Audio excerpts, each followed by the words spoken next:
जय श्री कृष्णा। राधे राधे साथियों। आज हम मुंशी प्रेमचंद की कपन कहानी पढ़ेंगे जो आरपीएससी फर्स्ट ग्रेड हिंदी में लगी हुई। इससे एक या दो क्वेश्चन आता है। झोपड़े के द्वार पर बाप और बेटा दोनों बुझे हुए अलाव के सामने चुपचाप बैठे हुए हैं और अंदर बेटे की जवान बीबी बुधिया प्रसव वेदना से पछाड़ खा रही थी। रह रहकर उसके मुंह से ऐसी दिल हिला देने वाली आवाज निकलती थी कि दोनों कलेजा थाम लेते थे। जाड़ों की रात थी। प्रकृति सन्नाटे में डूबी हुई। सारा गांव अंधकार में लय हो गया था।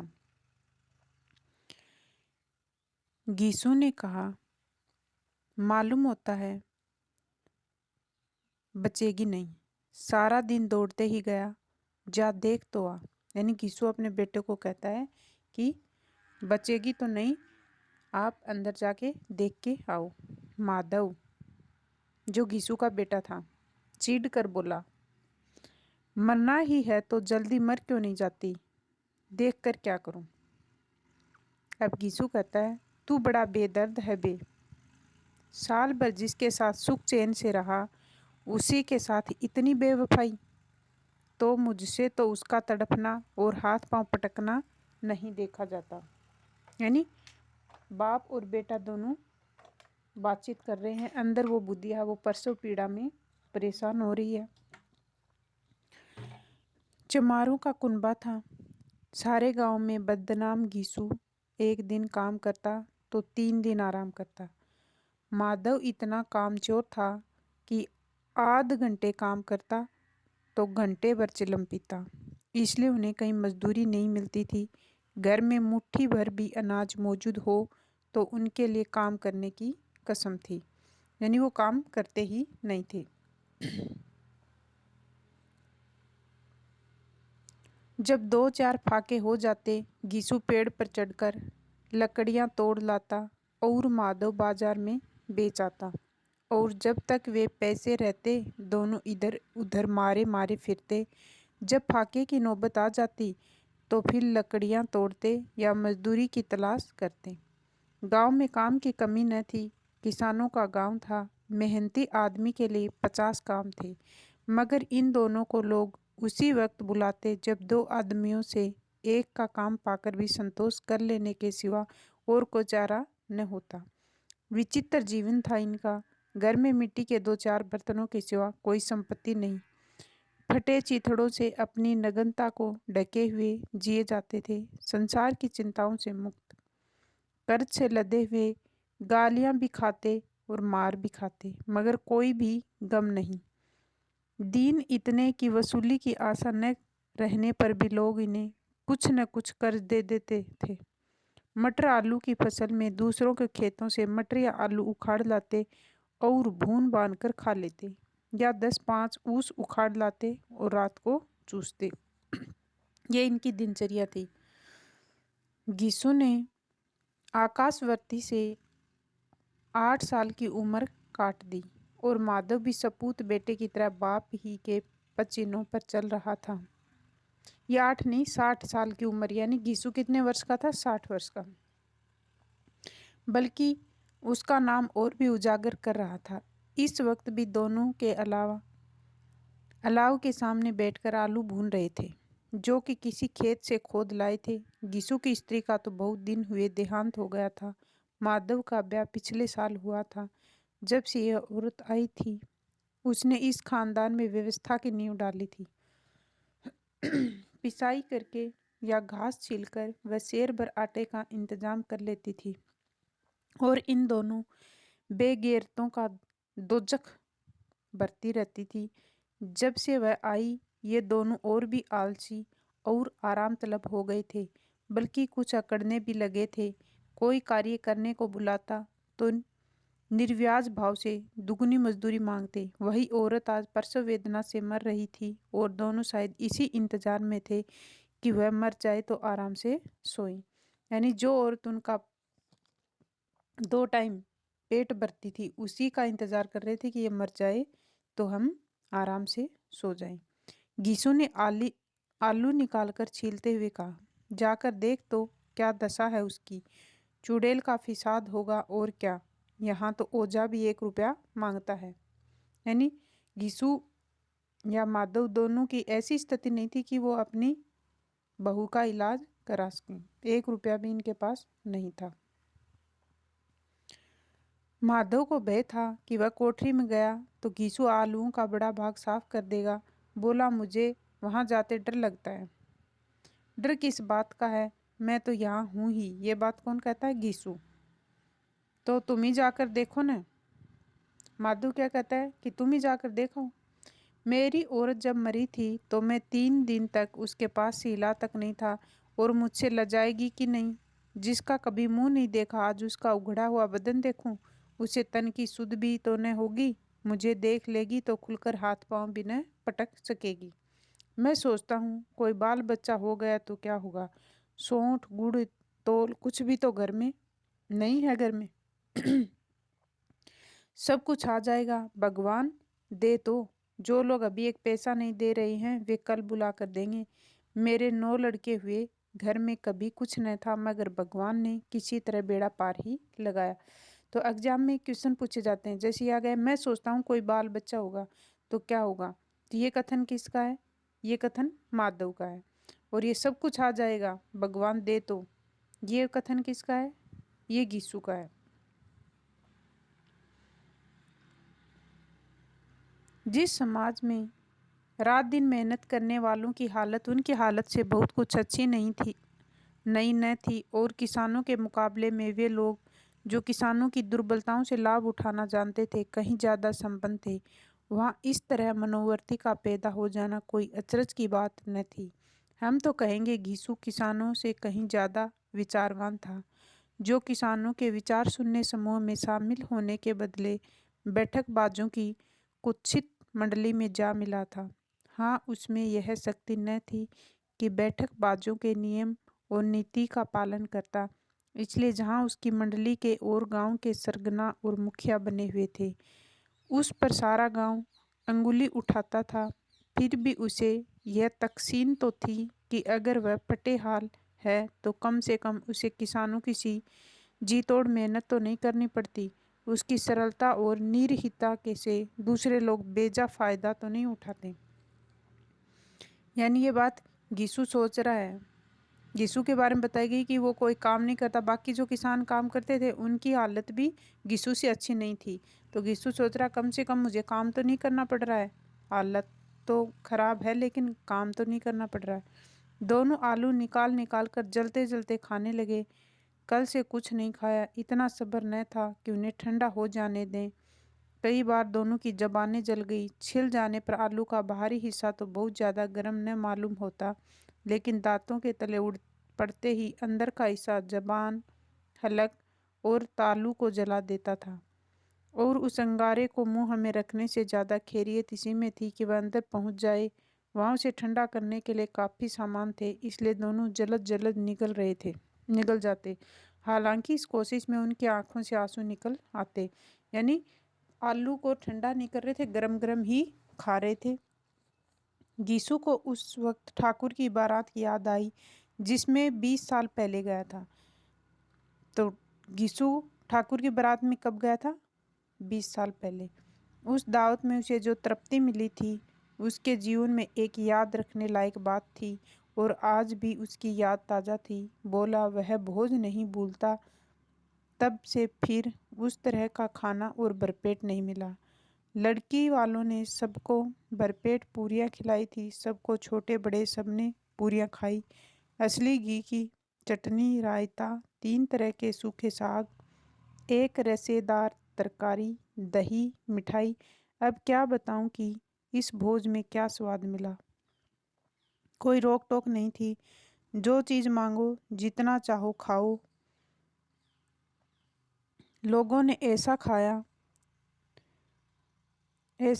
कि किसी से पानी न पिया गया। मगर परोसने वाले हैं कि पत्तल में गरम गरम गोल गोल सुवासित कचौरियां डाल देते हैं। मना करते हैं कि नहीं चाहिए, पत्तल पर हाथ रोके वे हैं, मगर वे की दिए जाते हैं। और जब मुंह हाथ धो लिया तो पान इलायची भी मिली, मगर मुझे पान लेने की कहाँ सुध थी। खड़ा न हुआ जाता था। चटपट जाकर अपने कंबल पर लेट गया। ऐसा दिल दरियाव था वह ठाकुर। यानी ये ठाकुर के बारात की बात गीसू अपने बेटे माधव को बता रहा है। माधव ने इन पदार्थों का मन ही मन मजा लेते हुए कहा, अब हमें कोई ऐसा बोझ नहीं खिलाता।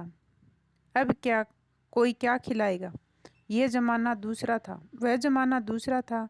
अब तो सबको किफ़ायत सूझती है। ये बात कौन बोल रहा है? गीसू। शादी ब्याह में मत खर्च करो, क्रियाक्रम में मत खर्च करो। पूछो गरीबों का माल बटोर बटोर कर कहाँ रखोगे। बटोरने में कमी नहीं, हाँ खर्च में किफ़ायत सूझती है। तुमने 20 एक पूरियां खाई होंगी। 20 से ज़्यादा खाई थी। मैं 50 खा जाता। 50 से कम मैंने भी न खाई होंगी। अच्छा पट्टा था, तू तो मेरा आधा भी नहीं है। तुम्हें 50 खा जाते, ये बात किसने बोली है? माधव ने। आलू खाकर दोनों ने पानी पिया और वहीं अलाव के सामने अपनी धोतियां ओढ़कर पांव पेट में डाले सो रहे, जैसे दो बड़े बड़े अजगर गेंडूलियां मारे पड़े हों। और बुधिया अभी तक करहा रही थी। बुधिया कौन थी? माधव की पत्नी। सवेरे माधव ने कोठरी में जाकर देखा तो उसकी स्त्री ठंडी हो गई थी। उसके मुंह पर मक्खियां भिनक रही थी। पथराई हुई आंखें ऊपर टंगी हुई थी। सारी देह धूल से लथपथ हो रही थी। उसके पेट में बच्चा मर गया था। माधव भागा हुआ गीसू के पास आया। फिर दोनों जोर जोर से हाय हाय करने लगे और छाती पीटने लगे। पड़ोस वालों ने यह रोना धोना सुना तो दौड़े हुए आए और पुरानी मर्यादा के अनुसार इन अभागों को समझाने लगे। मगर ज्यादा रोने पीटने का अवसर न था। कफन और लकड़ी की फिक्र करनी थी। पर घर में तो पैसा इस तरह गायब था कि जैसे चील के घोंसले में मांस।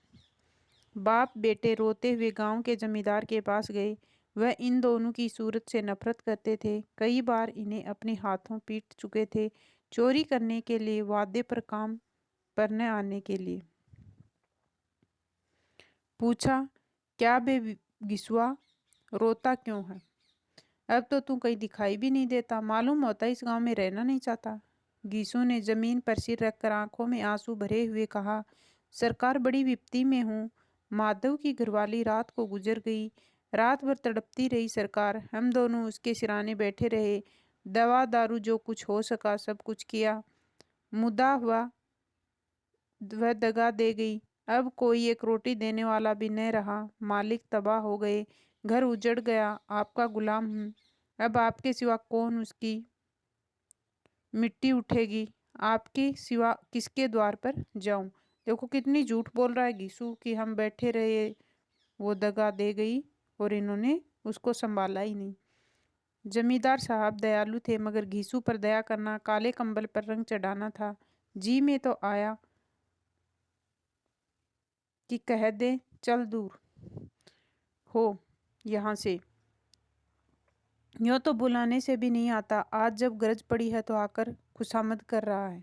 हरामखोर कहीं का, बदमाश। लेकिन यह क्रोध या दंड का अवसर न था। जी में कुड़ते हुए 2 रुपये निकाल कर फेंक दिए, मगर सांत्वना का एक शब्द भी मुंह से न निकला। उसकी तरफ ताका भी नहीं, जैसे सिर का बोझ उतारा हो। तो यहाँ पे कितने रुपए दिए गए गिस्सू को? 2 रुपये। किसने दिए थे ये भी याद रखना है, जमींदार साहब ने। जब जमींदार साहब ने 2 रुपये दिए तो गांव के बनिया महाजनों को इनकार का एहसास कैसे होता। गीसू जमींदार के नाम का डिंडोरा भी पीटना खूब जानता था। किसी ने 2 आने दिए, किसी ने 4 आने। 1 घंटे में गीसू के पास 5 रुपये की अच्छी रकम जमा हो गई। कहीं से अनाज मिल गया, कहीं से लकड़ी। और दोपहर को गीसू और माधव बाजार से कफन लाने चले। इधर लोग मांस काटने लगे। गांव की नरम दिल स्त्रियां आकर लाश को देखती थी और उसकी बेकसी पर 2 बूंद आंसू गिराकर चली जाती थी। कैसा बुरा रिवाज है कि जीते जी तन ढांकने को चिथड़ा भी न मिले और उसे मरने पर कफन चाहिए। कफन लाश के साथ जल ही तो जाता है, और क्या रखा रहता है। यही 5 रुपये मिलते तो कुछ दारू कर लेते। यानी ये 5 रुपये अगर पहले मिलते तो क्या हो जाती, उसको दवाई दी जाती। लेकिन जीते जी तो रोटी नहीं मिलती है और मरने के बाद कफन मिलता है, यानी जीते जी पहनने के लिए कपड़े ही नहीं मिलते हैं। दोनों एक दूसरे के मन की बात ताड़ रहे थे। बाजार में इधर उधर घूमते रहे, कभी इस बजाज की दुकान पर गए, कभी उसकी दुकान पर। तरह तरह के कपड़े, रेशमी और सूती देखे, मगर कुछ जचा नहीं। यहाँ तक कि शाम हो गई, तब दोनों न जाने किस देवी प्रेरणा से एक मधुशाला के सामने जा पहुंचे और जैसे किसी पूर्व निश्चित योजना से अंदर चले गए। वहां जरा देर तक दोनों असमंजस में खड़े रहे। फिर घीसू ने गद्दी के सामने जाकर कहा, साहू जी, एक बोतल हमें भी देना। इसके बाद कुछ चिखोना आया, तली हुई मछलियां आई और दोनों बरामदे में बैठकर शांतिपूर्वक पीने लगे। कई कुंजियां ताबड़तोड़ पीने के बाद दोनों सरूर में आ गए। गीसू बोला, कफन लगाने से क्या मिलता, आखिर जल ही तो जाता, कुछ बहू के साथ तो न जाता। ये बात कौन कह रहा है? गीसू। कि अपन कफन ले जाते तो वहां पे क्या होता, वो जल जाता, बहू के साथ तो जाता नहीं। माधव आसमान की तरफ देखकर बोला, मानो देवताओं को अपनी निष्पापता का साक्षी बना रहा हो। दुनिया का दस्तूर है, नहीं लोग बामनों को हजारों रुपए क्यों दे देते? कौन देखता है परलोक में मिलता है या नहीं? बड़े आदमियों के पास धन है, चाहे फूके, हमारे पास फूकने को क्या है? ये बात यीशु कहता है कि भाई बड़े आदमियों के पास तो बहुत सा धन होता है कि वो कफन भी ले आएंगे, ब्राह्मणों को भी दे देंगे, लेकिन हमारे पास नहीं है। लेकिन लोगों को जवाब क्या दोगे? लोग पूछेंगे, नहीं कफन कहाँ है? घिसू हंसा। अबे कह देंगे कि रुपए कमर से खिसक गई, बहुत ढूंढा मिले नहीं। लोगों को विश्वास तो ना आएगा, लेकिन फिर वही रुपए देंगे। माधव भी हंसा, इस अनअपेक्षित सौभाग्य पर बोला, बड़ी अच्छी थी बेचारी, मरी तो भी खूब खिला पिलाकर। तो ये कथन भी महत्वपूर्ण बनता है कि बड़ी अच्छी थी बेचारी, मरी तो भी खूब खिला पिलाकर। ये कथन किसका है? माधव का। अभी बोतल से ज्यादा उड़ गई, अभी बोतल से ज्यादा उड़ गई। घीसू ने 2 शेर पूरियां मंगाई, चटनी, अचार, कलेंजिया। शराब खाने के सामने ही दुकान थी। माधव लपक कर 2 पतलों में सारा सामान ले आया। पूरा 1.5 रुपया खर्च हो गया, सिर्फ थोड़े से पैसे बचे रहे। दोनों इस वक्त शान से बैठे हुए पूरियां खा रहे थे, जैसे जंगल में कोई शेर अपना शिकार उड़ा रहा हो। न जवाबदेही का खौफ था, न बदनामी की फिक्र। इन भावनाओं से उन्होंने बहुत पहले ही जीत लिया था। गीसु दार्शनिक भाव से बोला, हमारी आत्मा प्रसन्न हो रही है तो क्या उसे पुण्य होगा? ये कथन अभी फर्स्ट ग्रेड हुई उसमें आया था कि हमारी आत्मा प्रसन्न हो रही है तो क्या उसे पुण्य होगा। ये कथन किसका है? गीसु का। शायद याद आ रहा है कि ये आया था। माधव ने श्रद्धा से सिर झुकाकर तस्दीक की कि जरूर से जरूर होगा। भगवान तुम अंतर्यामी हो, उसे बैंकुट ले जाना। हम दोनों हृदय से आशीर्वाद दे रहे हैं। आज तो भोजन मिला, वह कभी उम्र भर न मिला था। एक क्षण के बाद माधव के मन में एक शंका जगी। बोला, क्यों दादा, हम लोग भी तो एक न एक दिन वहां जाएंगे ही। गीसू ने इस भोले वाले सवाल का कुछ उत्तर न दिया। वह परलोक की बातें सोचकर इस आनंद में बाधा न डालना चाहता था। जो वहां वह हम लोगों से पूछे कि तुमने कफन क्यों नहीं दिया तो क्या कहेंगे? कहेंगे तुम्हारा सिर। पूछेंगे तो जरूर, तो तू जानता है कि उसे कफन नहीं मिलेगा? तू मुझे ऐसा गधा समझता है? 60 साल क्या दुनिया में घास खोदता रहा हूँ, उसको कफन मिलेगा और इससे बहुत कुछ अच्छा मिलेगा। यानी घिसू कह रहा है कि लोग पूछेंगे कफन कहाँ है और उसे कफन कहाँ से देंगे, तो वो बोल रहा है कि उसे कफन भी मिलेगा और बहुत अच्छा मिलेगा। ये बात कौन कह रहा है? घिसू। माधव को विश्वास न आया। बोला, कौन देगा? रुपए तो तुमने चट कर दिए। वह तो मुझसे पूछेगी, उसकी मांग में सिंदूर तो मैंने ही डाला था। गीसु गर्म होकर बोला, मैं कहता हूँ उसे कफन मिलेगा, तुम मानता क्यों नहीं? कौन देगा बताते क्यों नहीं? वही लोग देंगे जिन्होंने इस बार दिया। हाँ, अब की रुपए हमारे हाथ में आएंगे। जो जो अंधेरा बढ़ता गया था, सितारों की चमक तेज होती थी, मधुशाला की रौनक भी बढ़ती जाती थी। कोई गाता था, कोई डींग मारता था, कोई अपनी संगी के गले लिपटा जाता था, कोई अपने दोस्त के मुंह से कुल्हड़ लगाए देता था। वहां के वातावरण में सरूर था, हवा में नशा। कितने तो यहाँ आकर एक चुल्लू में मस्त हो जाते। शराब से ज्यादा वहां की हवा उन पर नशा करती थी, जीवन की बाधाएं खींच लेती। कुछ देर के लिए वे भूल जाते थे कि वे जीते हैं या मरते, या न जीते न मरते हैं। और ये दोनों बाप बेटा अब भी मजे ले लेकर चुस्कियां ले रहे थे। सबकी निगाह इनके ओर जमी हुई थी। दोनों कितने भागे के बली हैं, पूरी बोतल बीच में है। भरपेट खाकर माधव ने बची हुई पूरियों का पत्तल उठाकर एक भिखारी को दे दिया, जो खड़ा इनकी ओर भूखी आंखों से देख रहा था। और देने के गौरव, आनंद और उल्लास को उसने अपने जीवन में पहली बार अनुभव किया था। गीसू ने कहा, ले जा, खूब खा और आशीर्वाद दे। जिसकी कमाई है वह मर गई, पर मेरा तेरा आशीर्वाद उसे जरूर पहुंचेगा। रोए रोए से आशीर्वाद दे, बड़ी गाड़ी कमाई के पैसे हैं। माधव ने फिर आसमान की तरफ देखकर कहा, वह वैकुंठ में जाएगी दादा, वह वैकुंठ की रानी बनेगी। कौन? बुधिया। गीसू खड़ा हो गया और जैसे उल्लास की लहरों में तैरता हुआ बोला, हाँ बेटा, वैकुंठ में जाएगी। किसी को सताया नहीं, किसी को दबाया नहीं। मरते मरते हमारी जिंदगी को सबसे बड़ी लालसा पूरी कर गई। वह न वैकुंठ में जाएगी तो क्या मोटे मोटे लोग जाएंगे, जो गरीब को दोनों हाथों से लूटते हैं और अपने पाप को धोने के लिए गंगा में नहाते हैं और मंदिरों में जल चढ़ाते हैं। श्रद्धालुता का रंग तुरंत ही बदल गया। अस्थिरता नशे की खासियत है। दुख और निराशा का दौरा हुआ। माधव बोला, मगर दादा, बेचारी ने जिंदगी में बड़ा दुख भोगा, कितना दुख झेलकर मरी। वह आंखों पर हाथ रखकर रोने लगा, चीखे मार मार कर। गीसू ने समझाया, क्यों रोता है बेटा, खुश हो कि माया जाल से मुक्त हो गई, जंजाल से छूट गई। बड़ी भाग्यवान थी जो इतनी जल्द माया मोह के बंधन तोड़ दिए। और दोनों खड़े होकर गाने लगे, ठगनी क्यों नैना झमकावे ठगिनी। पियकड़ों की आंखें इनकी ओर लगी हुई थी। ये दोनों अपने दिल में मस्त गाते जाते थे। फिर दोनों नाचने लगे, उछल कूदे भी, गिरे भी, मटके भी, भाव भी बनाए, अभिनय भी किए और आखिर नशे से मदमस्त होकर वहीं गिर पड़े। तो ये कफन कहानी थी। वीडियो में अंत तक बने रहने के लिए धन्यवाद साथियों।